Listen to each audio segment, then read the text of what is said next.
Tariq, I have a question for you. Woman who were married in Virginia, but it was supposed to be illegal or something like that, and their case helped get interracial marriages, the ban off interracial marriages off the books. Yeah, I know what you're talking about. Okay.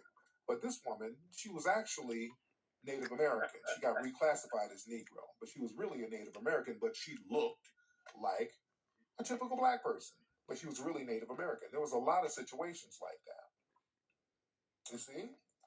So a lot of people around here who are called African American, my point is, there were people around here today who are actually black indigenous people. They're mixed in with African American and all, African and all that, but there were black indigenous people here. It's too well documented.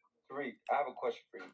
Yeah. So when a black person and a white person have a baby, 9 times out of 10, which phenotypes does the baby usually adopt? It's going to have the black phenotypes mostly. Okay, so wouldn't you think that when a black person and a red-skinned Indian has a baby, which phenotypes do you think that they'll usually adopt?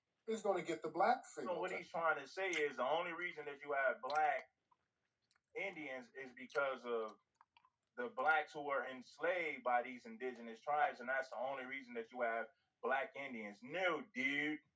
The blacks existed prior to the slave trade.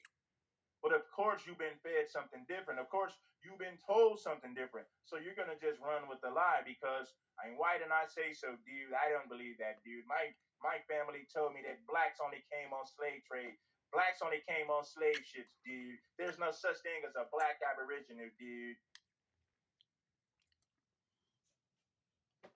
Okay, so maybe do you think that her ancestors, like I said, going back to the whole indigenous people enslaving black people thing, maybe don't you think that the reason she had indigenous DNA was because some of her ancestors had slept with indigenous people and she still adopted the phenotypes of African slaves?